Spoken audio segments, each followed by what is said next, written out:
So Michael and James, or Jimmy, we guess we called him, were there. They came from southern Lebanon. The ancestral town was called Merjayun. I've been there. It's essentially where the Golan Heights are now. It was a sizable village of about 50,000 people. Had a community college up until '67, until the war and stuff. And they came over Christian family. Yeah, that's right.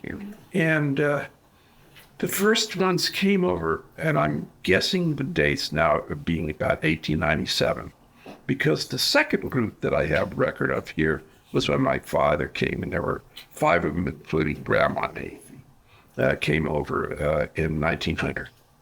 And they ended up in New York, not there yet. And the first business that they had was actually Uncle Jim's business, which he sold textiles, which was very common things for immigrants from that part of the world. And then they got into the movie theater business, and that was Uncle Mike. He was the oldest brother. Well, they did Nickelodeons. I think that was what it was called. Yeah, there were silent films, of course. And he had a 300-seat theater in Atlantic City, New Jersey, and that he sold it and came west. And he came west to make films. And he came with his 2 buddies, Mayer and Golden, the 2 guys, stupid guys that went to Southern California because there was no scenery down there and there was nothing to picture. And very smart Uncle Mike decided to come to San Francisco because it was so beautiful. And at that time, you had to have full daylight to make pictures, and it was foggy. And so he went broke doing movies, making movies, and got into the movie theater. But actually before that, he had an exhibit at the World's Fair. They actually had built a movie theater here in town. It was called the Hippodrome, and that eventually became the Crest Theater. I remember as a child coming to that opening. And I was probably 5 or 6 years old, and there were streetcars and a lot of lights, spotlights and stuff, and that was when it was renamed the Crest Theater. We're very proud of this new theater, and I'm sure that the people of Sacramento will give it their patronage because it deserves it.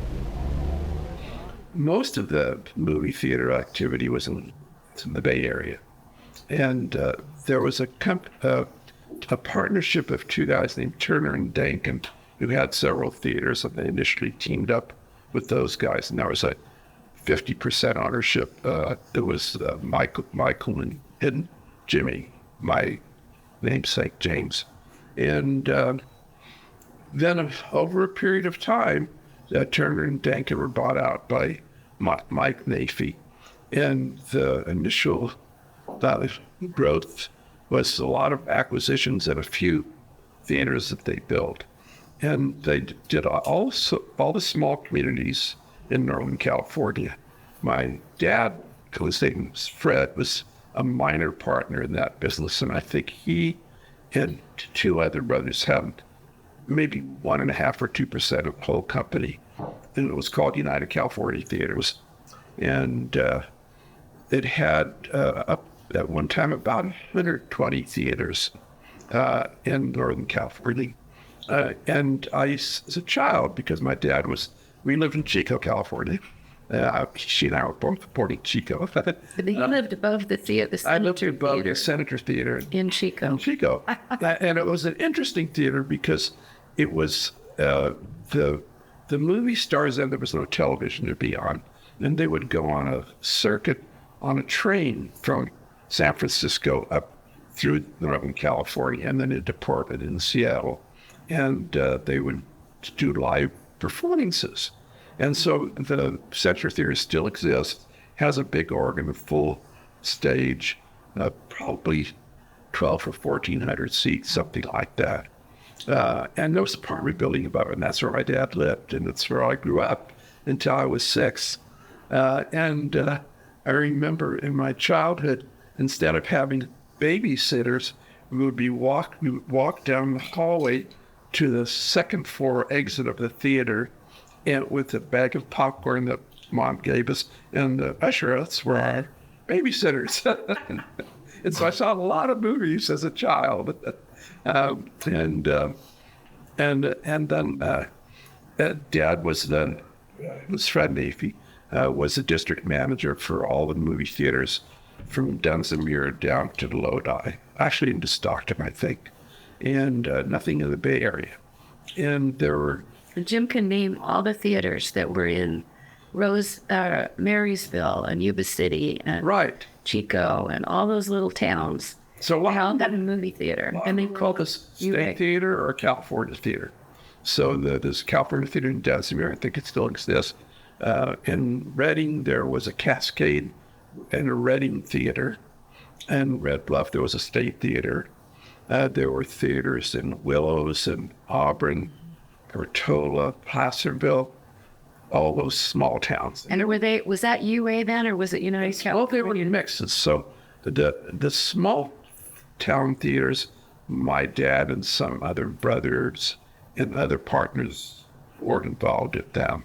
And so in Paradise, there were 2 theaters of my dad's exclusively, and then the Willows Theater, he was a partner in that. He was a partner in the State Theater in Auburn. Not Placerville was his entirely. And that was kind of like that. It was just made up a little.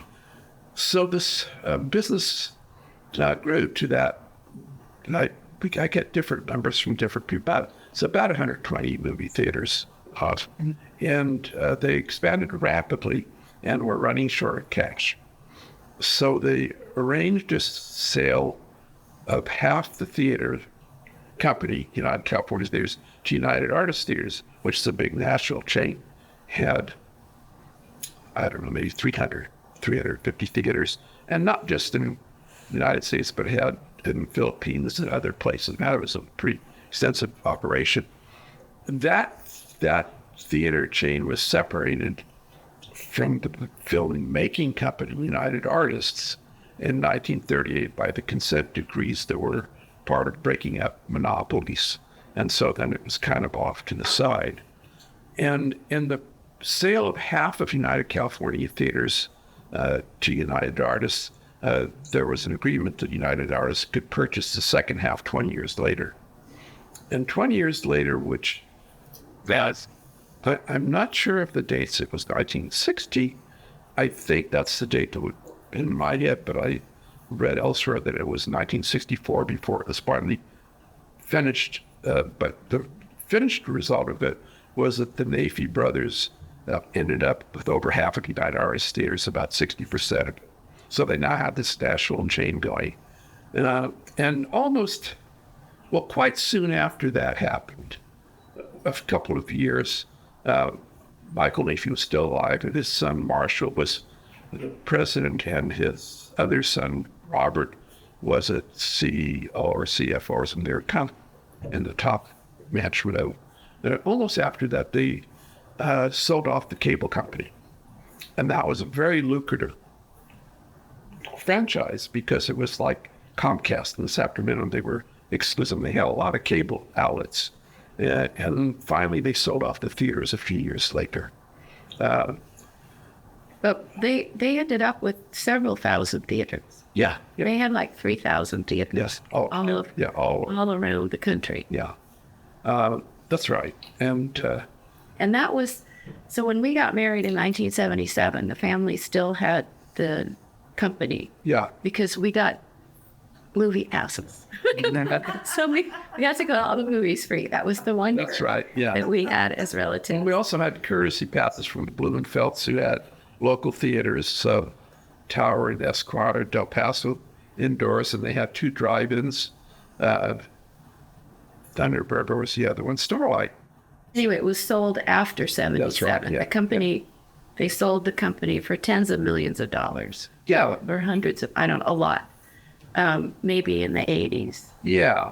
So that part of the family was not, Mike and Marshall and Bob, his 2 sons, were not people that I knew very well, but I knew Marshall pretty well. And I had gone to his house. He was very interested in Eastern philosophy, and that's one of the things I teach. So I'm a retired college professor, not fully retired. But, so I would go up to his house and he would want to hear about different. He was quite a religious person, a Christian, and he funded the very elaborate, it's called Eastern Orthodox Church. And I think we called it a Syrian Orthodox Church. It was the Arabic language version of Greek Orthodox and Russian Orthodox and so forth and so on. I was baptized In San Francisco. In San Francisco. And the other interesting part of that is that Marshall's funeral, which I think you didn't go to. No, I went. You did go to that, okay. I'm not sure how long ago that was. But what I learned about him was that he had 23 Oscars. And that was astounding. They were all on the parts that aren't shown on television, all the technical things, the industry things. And he was involved in a lot of the technology. He broadcast the first word feature from a satellite. He started the QVC network, selling things online. He did all kinds of things. That was Marshall. He didn't go to work, by the way. He stayed home and worked in his pajamas for the most part. Like people do now. Very eccentric person, and brilliant, and a very, very nice, sweet person too. Had marriage issues, all of them. He married at least twice, and I think his brother married 3 or 4 times. So they weren't stable families. They lived large. They definitely lived large. Yeah. Mansions and, yeah. Yeah. So Jim Naify my uncle had a house at Normandy Terrace. Normandy Terrace is just off Broadway at the very top of the hill. Pacific Heights. And it was one of those places where Uncle Jim and his wife, Ann Rose, and that was a big part of my life, by the way, lived there with her sister and a servant. Well, and his parents had an arranged marriage. Yeah. Oh, yeah. My Aunt Rose did that. Aunt Rose was married to Uncle. It was Uncle Jim. Uncle Jim, and they lived in a mansion in Pacific Heights, and she had a niece in Syria, in Damascus, Syria, unmarried, who was 30. So an old maid. Yeah, 15 years past marriage age. Yeah, so she brought her over to marry her husband's younger brother. Yeah. And that was Jim's dad. Now I still have her. And her she ticket probably for could have said no, but that was the intention, was that she would come over and marry Fred. Yeah. And so she did. And then she came over with a friend who spoke English. They were on the boat got on the boat in Beirut and then got off in New York. And the friend was staying in New York. So they gave her a bag of groceries and a little aside and said, no, let's put it on her train. And 3.5 days later, she arrived in San Francisco. My aunt met her and introduced her to my dad.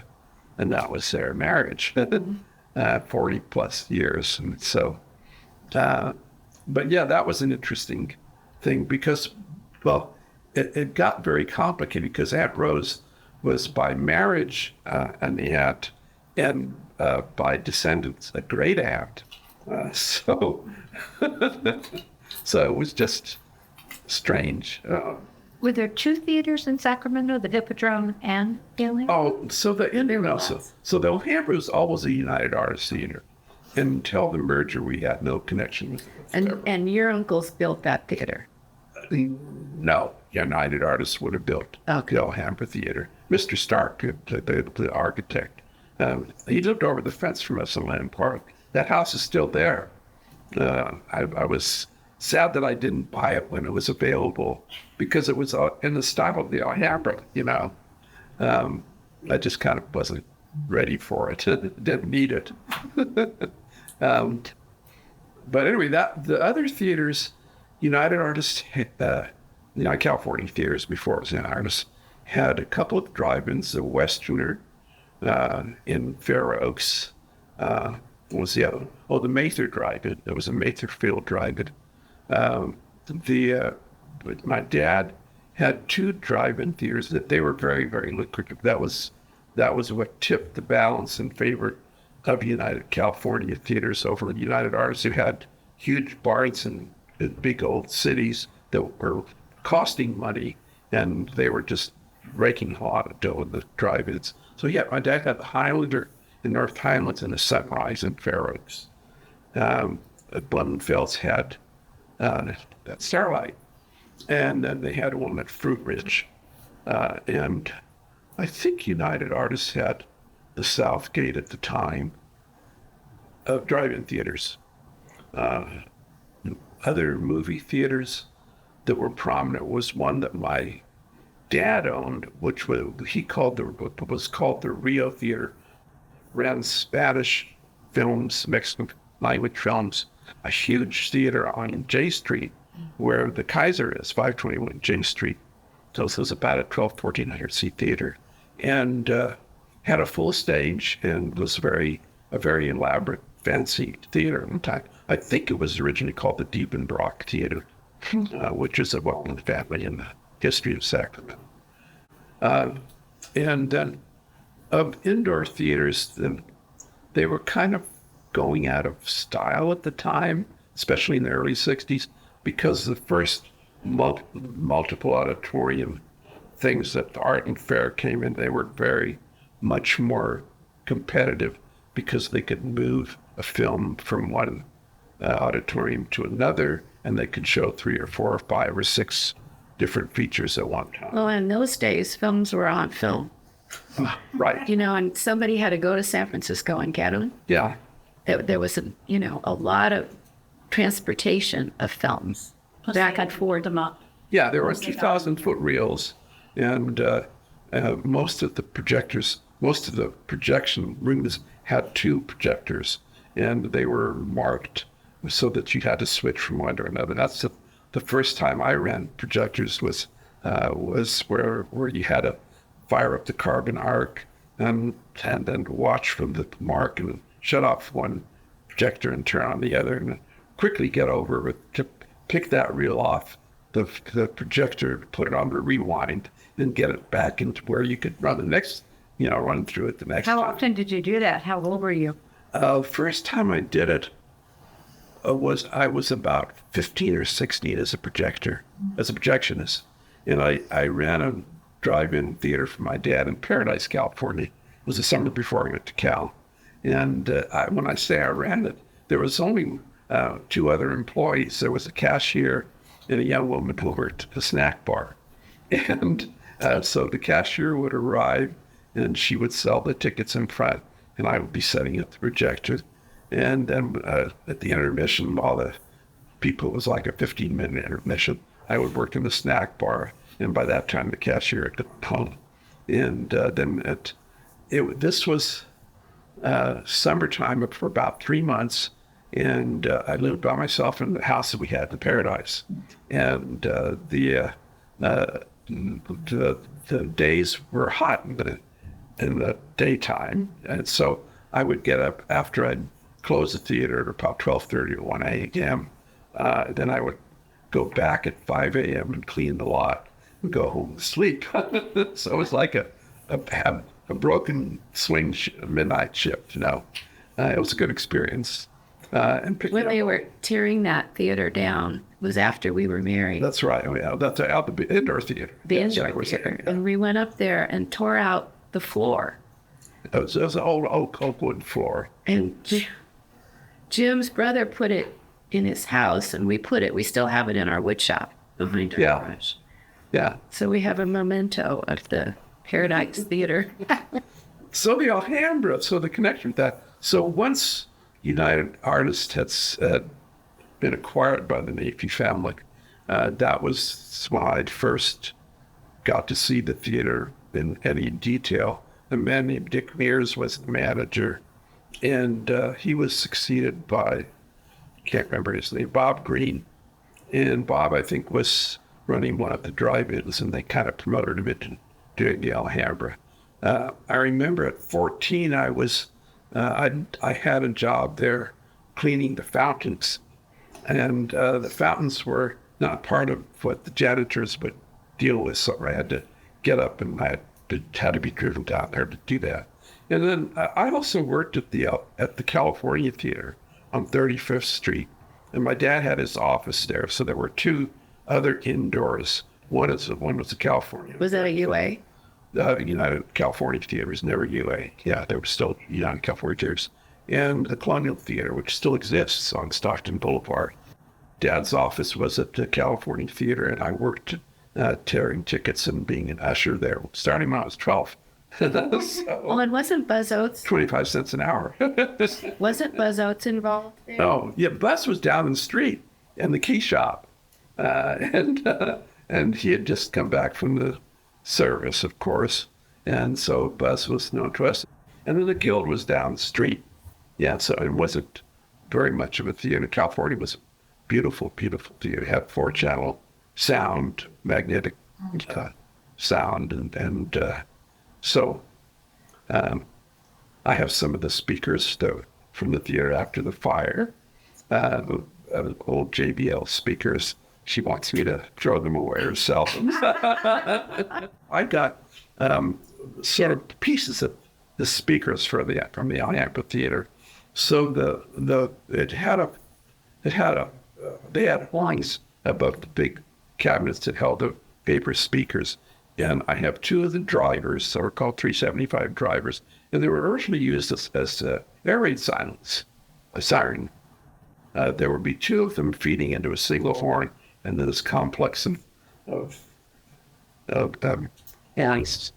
But they were the drivers, and I have two in my house that I'm going to be activating someday. Two of the amplifiers, they were 1,000-watt amplifiers made by Macintosh, who did the high-end Mac stuff eventually. And I'd be glad to get those out of my garage and bring them over. And one works. They look like they're state of the art. You can warm your hands on it too. Because the vacuum tubes light up pretty well. So they didn't spare any expense in decorating and equipping. Oh no, everything that was a great system. So it was a 6-channel system, and it was just the state of the art. They had 70 millimeter projectors, which I never had. I had a movie theater called the Florence Center Theater in the south part of town that I wrote my doctoral dissertation as a projection booth.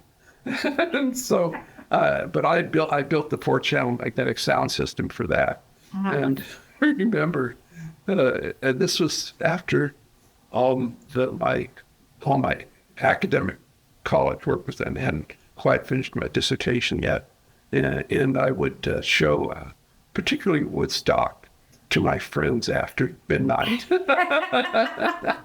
And I won't tell you the rest of what went on.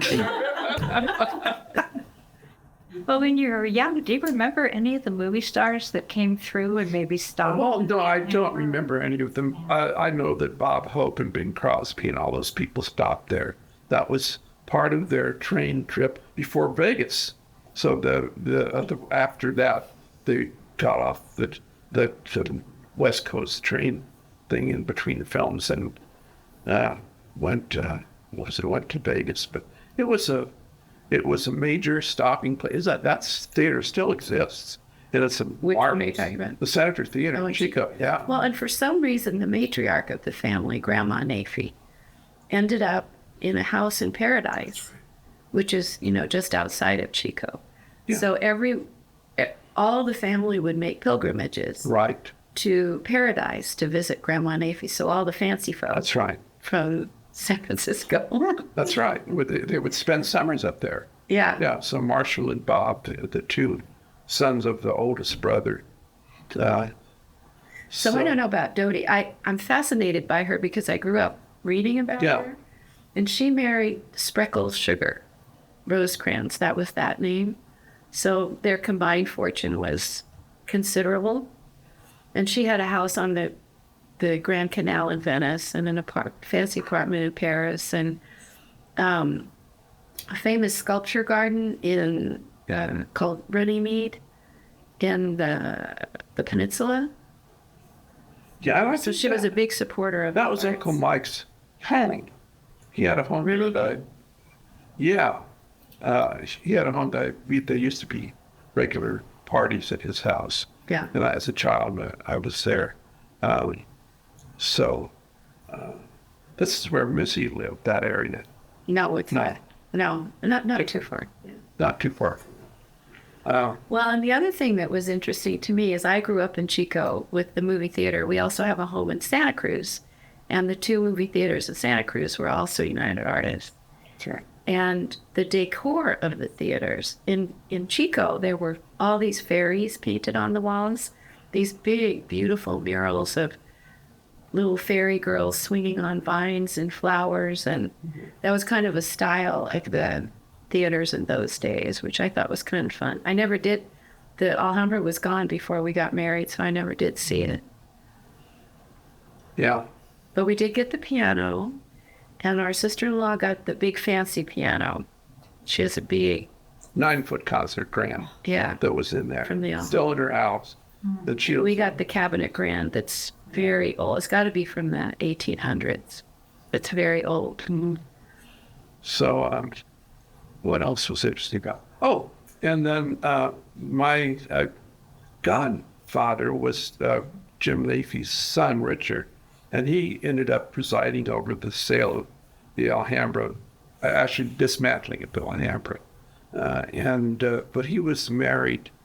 His sister, Gloria, was my godmother, and she was married to a Sutro. Edgar Sutro was parting the Sutro silver mines up in Nevada, and the Sutro Tower, Sutro all that Pass. stuff. So I it's kind of a life, a childhood life of people. Geez, a lot of people are really rich, aren't they? So this house, Uncle Jim's house, as I said, had a view of all the bridges, and it was 5 stories, and it had a garage underneath it. It was around the corner from Bob Haas's family house. The Haas family are close friends of ours. Yes. They Levi's friends. Yeah. And that was Levi's sister, Oh, okay. Marina Haas. Oh, really? Okay. Levi never married, so it's all of her, and her name was Mila. The Goldman family. Yeah. Yeah. So Bob Haas was Jim's roommate at Cal. Yeah. Really? And we have football tickets, and they're very close friends of ours. Yeah. They were at our wedding, our daughter's wedding recently.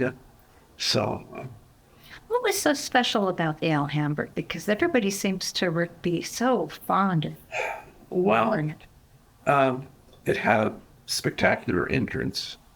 So was it modeled after the Alhambra? It in was, Spain? and it had relics from the Alhambra, which mysteriously disappeared in the dismantling of the theater. I'm thinking some of those or similar things were probably in the Stark House on Swanson and Riverside. But I've never been in that house. I mean, we could see it over the fence from Greenland on 4th Avenue, and we could see it over the fence from our house. But that was such a wonderful. So it had tiles and Yeah. I never saw it. I just heard Yeah. about it. Jim's brother, had a drinking fountain in his backyard that came from the Alhambra. That's right. There's pieces of it. I worked at the Oakland Museum, and they had these pedestal lights that were incredible. I mean, they're gorgeous. And Yeah. actually, one of them was shattered during the earthquake in '89. And when I put it back together, Wow. you can't tell. Yeah. And it's amazing. Yeah. Well, and you should talk about how its demise. Well, yeah. So what had happened, this is Richard Naify, again, who was kind of the property manager. He was Jimmy Naify's son and my godfather. And so I had firsthand information about it. And also I verified this with Bernard Miller, later was a council person at the time. And what had happened is that they applied for a permit to make it into a multiple seat auditorium. They were going to divide the upstairs and chin and leave the downstairs intact. And it triggered a parking requirement. The remodeling was, they had a parking lot, but didn't, maybe 40 or 50 cars or something like that. And the city ratio was 1 parking place for 3 cars. The county was 1 parking place for 6 cars. No, for 3 people. For 3 people. Is that accept that? Yeah, right. It's not damn that right. Yeah. And so for per seat in the theater, okay. And so of course it didn't meet that requirement, and there was no reasonable possibility of building it out. And then there was a big fight in the city council, and Burnout was on the side of keeping it, and the other people won out on it. And so that's how the theater kicked down. It could have been viable economically. It was not going to be viable as a 1,500-1,600 seat theater standing the way it was. And it was very, very sad. I mean, there's a place that I spent a lot of time in as a youth, and it was. I would imagine that there were probably some public outcry about that. Oh, there was, and there were people that paraded around with signs, and there was all kinds of attempts to save the Alhambra Theatre. That's What year was that? about the 70s. 73. Yeah, so I was back Sacramento by that time, and it was a huge loss.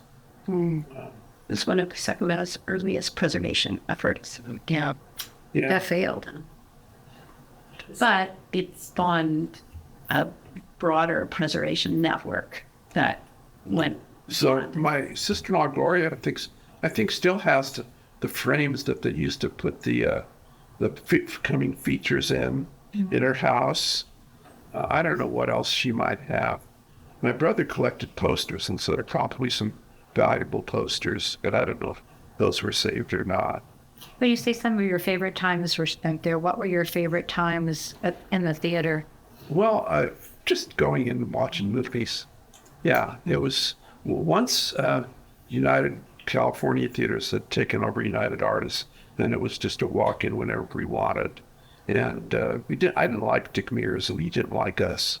And he didn't like it that United Artists was acquired by these immigrants from Lebanon. He had a real problem with my uncles. And so... They were hilarious, the family. Yeah, it was... Because we met in Berkeley, but I was from Chico and didn't really know many immigrants. And then I married into this family where many of them still didn't speak English. Yeah. Grandma Naify never spoke a word. Yeah, and all the little aunties and things. And they were all these little tiny people. And adorable and sweet and wonderful cooks and welcoming and just lovely, lovely people who I couldn't really communicate with. Even Jim's mom would call in her later years especially, and I would say, Tete, speak English. I don't speak Arabic. Yeah. Because they kept the language and they kept the culture. And one of the aunts is responsible for my having a son. We don't know for sure. Kind of a story. It's a cute story. Okay. Anyway, I'll say something about they it. were a lovely family and fun to be around, and kept the culture. And they dressed with lots of diamonds and gold, and Oh, yeah. very fancy and just very colorful. And all their houses were very ornate with carved furniture and velvet furniture and A lot of unusual Middle Eastern stuff. Yeah, a lot of Middle Eastern stuff. So unusual for Northern California. I can tell you this story. It's not interesting. I always thought it was very interesting. I think it sounds interesting. I tell the story. One aunt, Carlin, was somehow saying, I have two daughters, I'd love to have a son. And one aunt said, I'll tell you how to do that. And it was at the time you wait till a certain time in the month. And Carlin tried it, and became angry.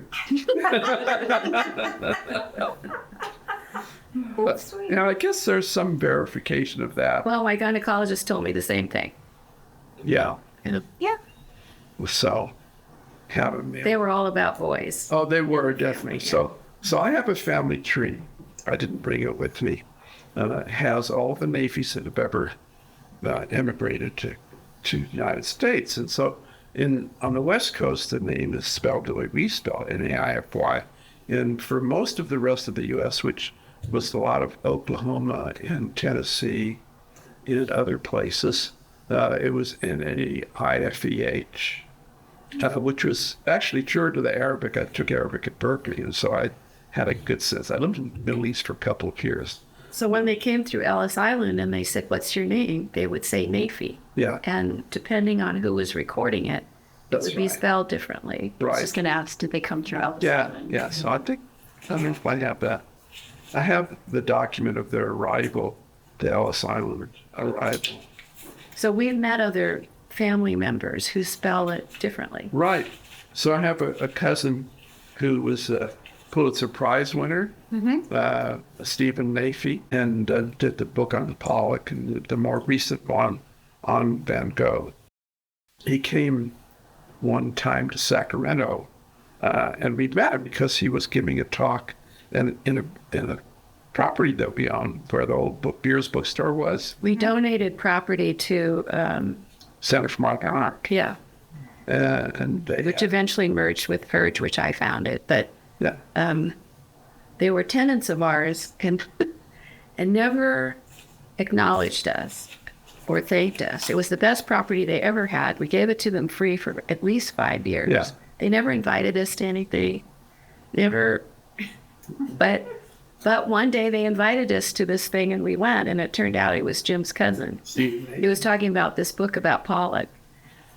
Okay. So then we went to, he said, well, come see me sometime. I live in, where was Aiken, South Carolina. Aiken, South Carolina. So we were on the East Coast, and we'd taken the kids to Disneyland, I think. So we made our way to Aiken, and she lived in, Aiken was the southern terminus of the railroad before Florida opened up, before it was all swamps and crazy things in Florida, like now. and anyway, he had this house, and took up a whole city block, 100-room house. It was an old Whitney mansion. And when we were there, he said, well, there was a guy riding, a lot of people rode horses in the area. And there's a guy, and he said, oh, that's Mr. Firestone. I said, you mean with the tires? So yeah, he lives and on the next block. and all these people lived in these very enormous houses. So when we went to see him, he said, well, we can't eat in the dining room because it's being remodeled, so we have to eat in the ballroom. So he'd set up a couple of tables in this kind of very gymnasium-sized room and fed our kids spaghetti, which they loved. It's interesting to me, though, because this is a family of immigrants that came from this very small town in southern Lebanon and became very successful. The Oklahoma people were in liquor or something. Yeah. The tradition, I think, in the culture is to be tradespeople, to be business people, and they were all very good business people. This cousin happened to, he made his money writing true crime books. Yeah. He wrote a really famous book about a Mormon murder or something. But then for fun, he wrote Didn't he write the Best Lawyers thing, too? Oh, yeah, and he also wrote... He had the franchise of Best Lawyers, and you want to know what lawyers... In any community. In any community, and so... Yeah. Anyway, the family was interesting because they were not 100%, but very successful, just because they knew how to do business. Oh, well, it turns out that there were a lot of important scholars that came from this small town, and education was a huge piece of the culture when it still had 40 or 50,000 people in it. And so my Arabic professor at Berkeley came from there. George Saliba, whose book I'm now reading, best scholar of Islamic mathematics and medicine and stuff, taught at Columbia University for many years, was from there. And all these, so as my family coming out of that area being not average, but thought of themselves as above average people and came here and made that sort of stick in the new world. Did they ever say why they came? The post-Ottoman Empire was very fragile, and it was at the time of the mandates. So Lebanon and Syria were in the French mandate. Just to the south of that were Jordan and Palestine and Egypt, which were all English mandate. And then coming across the Mediterranean, we had Libya, which was Italian, Tunisia, which was French, Morocco, which was so the world had been cut up, and it was not a great place to aspire to anything because the Europeans were kind of the top dogs. My mom was born in Damascus, and she said that as a child, she and a Jewish girl walked to school together for fear of Muslims who were not friendly. And in Syria, the military were Senegalese horsemen, and they would ride through the street and just kind of beat people down. So, but it was a very hard atmosphere for both Christians and Jews. And so when I spent a couple of years in Lebanon. By that time, there were only about 5,000 Jews left, and this was in 64 through 66, left in Lebanon. And of course, there are none left now. The post-67, I guess all of them had got, but they had businesses and lived pretty comfortably with the Christian majority in Lebanon. And then all of that came apart with the Palestinian refugees that were pushed out into the camps in mostly in Lebanon. So the Egyptians never took anyone, and the Jordanians took Palestinians, and they've been living in tents for 2 generations now in these communities in Jordan. And so the only place where the Palestinians had any possibility of staying was in Lebanon. The country had been set up as a separate country in the 20s. It was originally part of what was called Greater Syria. And they set up the government so that half of the parliament would be Christian and half of the parliament would be Muslim. And the Muslim population rapidly outgrew by numbers the Christian population, but they kept the legislature the same, so that the Christians were very much Muslims were very much underrepresented in the legislature. And so that was sort of the internal setting, but they were managing to live together pretty well until the Palestinians became, when I was there, it's 64 through 66, there were encampments out by the airport, and not a few thousand Palestinians. And now I'm sure that they outnumbered the native Lebanese. And all Lebanese left because they spoke French, and so a lot of them went to France. I have an uncle that was a physician in France, and they went to Mexico when they came to the U.S., and Dearborn, Michigan was one of the places where they all landed, along with the Muslims. But it just was a good time to leave. Did California meet their hopes and dreams? I mean, oh yeah. I think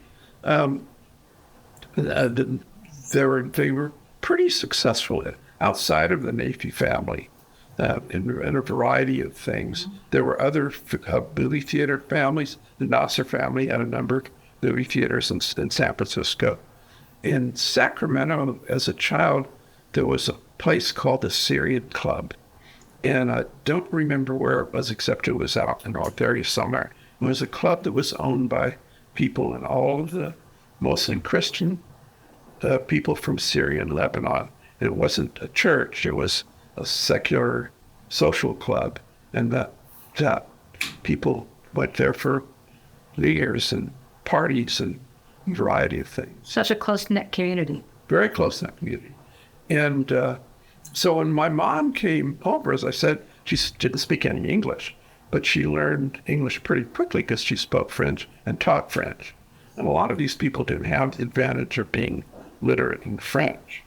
And my mom I came across papers that she was doing, and she was translating the Christian Bible, the New Testament, from French to English, compared with the Syrian text that she had, which would have been much closer to the Hebrew and the Aramaic and Syriac were the spoken languages of the Christians in that during Jesus' time. And Hebrew was another language in that region. Her English was good. Her English was better than a lot of the Her English was very good because she came over speaking French. But nobody in Chico spoke French. so as a child, I went to kindergarten in Chico thinking everybody spoke Arabic because my parents spoke Arabic at home because she was just learning English. And I was a moderately successful student in junior high and high school, but always in math and science classes, and never in history and English. And in my senior year at McClatchy High, I was in a class that was called a speech class where you had to get up and talk to everybody else. So I did that. And Mr. Morrison said, "But how did you know?" I talked about audio things, but I was interested in electronics and cars. Okay. And so he sent me to the counselor, Mr. Long, and Mr. Long quizzed me, and he realized that English was not my first language. And so he pulled me out of the speech class, and I was in a group of about 4 or 5 kids that met in the library at McClatchy High. And when I arrived there, I'm not going to speech anymore. I'm going to this other class. And they said, "Well, what do you like to read?" I said, "Well, I like Motor Trend Magazine, Hot Rod Magazine, Hi-Fi and Stereo Review." I gave my list of magazines. Here they are. Just go read them. And in about 4 months, my English was up to where it could pass. Oh, my goodness. In English. But before it was invisible because I spoke English like, some growing up in it, but it wasn't my first language. And so I hear Arabic now as a language, So. Do you speak Arabic? I don't speak Arabic. I hear it without translating it, but I don't. And all the 2 years that I was in Lebanon, I didn't speak a word of Arabic unless I had to ask for something or get around or something. So your parents didn't think it was important for you to learn Arabic? His mom always spoke Arabic to him. Yeah. Always. But you didn't speak it. I didn't speak it. My sister speaks it a little bit. She's much more fluent as a speaker. But I have that same issue with French and German. I passed my PhD exams in French and German, and I'll speak a word to them. So Spanish a little bit. I translated a book from Spanish once, but I think it's a shyness. it is. I always fear not getting the words right. And it starts with my Arabic teacher at Berkeley, who said, "You can't say these words, can you?" There were a ka word and a ha word and a couple words that were very guttural sounds, and I couldn't make them, or didn't make them. He was always disgusted with me. He was on my dissertation committee finally. Was your family ever involved in politics or community things here? No, it was been In church. They were in church. Yeah, the church. Yeah. Very involved. In fact, there was no Syrian Orthodox church in Sacramento, so his family got involved with the Episcopal Church. Yeah. And were very involved there. And that was their kind of civic. Yeah. We were married by both a Syrian Orthodox priest and a Catholic priest in a Catholic church in Chico. It was quite bizarre because Chico had never seen anything like it. yeah. And the Catholic priest insisted that his service, his part of the marriage, come first, because then we were fully married. So we weren't married by the Syrian Orthodox priest. But it was he eventually was arrested for child molestation. Catholic priest? Yeah. Oh, God. He was, wasn't he? Well, yeah, but Okay, so irrelevant. irrelevant. It's such a testimony to what the California and the U.S. being, a country that welcomes immigrants who then go on and create and do great things. Yeah. Well, they believed they could, I guess, and they're hardworking, and Like most immigrants. like most immigrants. And but then I remember reading in Aristotle that was as he described what are now the Lebanese. He said, "Oh, the Phoenicians, a nation of shopkeepers," and so by 500 BC, they were clearly identified as good business people. So. But they were successful, the relatives in other parts of the United States, so not just California. Right. Yeah. Very much. So, and then the few that were academics, and there were some considerable skills in that area too. And doctors, gosh, the number of Lebanese born doctors they're just major numbers. So, I had an uncle who was a doctor. So, the uncle that ran the theater in Petaluma, the California Theater in Petaluma, was Doc Naify, we called him. His first name was Sargis, and he was a physician in the Turkish medicine, and had all the herbal remedies and stuff, and very interesting guy. Yeah, so. Great history. It was an interesting history. Yeah. I haven't ever talked about it that much. Sometime to my kids. They're all interested. They'll want to see the video. When we got married, we had this, Jim and his brother got a movie theater from his dad. The J Street Cinema. The J Street Cinema. That was next to there was the church and the parking lot, and then one of his roommates from Cal had painted a naked lady on the side, gigantic naked lady on the side. So we ran that theater for a while. Yeah, John ran it while I ran the Foreign Center. Yeah. Yeah. And when we were married, and then we sold off the block. That's where the convention center is now. Yeah. That's where the bookstore was. And so that's how I became a businessman, was having real estate. And I remember writing a letter to Walter Slipe, who was the city manager at the time, saying, "Hey, we have a half block next to your convention center, so maybe we could make a deal." And he liked the so idea. they condemned it. They took it. Yeah, they But that bookstore was there. We had a restaurant there, a movie theater. Yeah, Beers Books was on that block. The first lot book was there. That's right, the chocolate company. Yeah, the Grand Chocolate. Yeah. It was our dynasty in those days. Yeah. Jim came home from work one day and said, or I was at work, and he came home and said, I bought a bookstore. Yeah. A shopkeeper and you were... That's right. That part of the, yeah. We've now moved it 3 times. Mark Sussman calls me the accidental businessman. Because mostly I've been interested in philosophy and history and so forth. But managed to do a couple of deals that kept us out of poverty. So. But I thought it was very glamorous in those days to have my own snack bar. Yeah, the bookstore had interesting history too. We're the 4th owners, and this was started by Nellie Beers in 1932. And Nellie was succeeded by a Guaco, I don't know which, in Sacramento.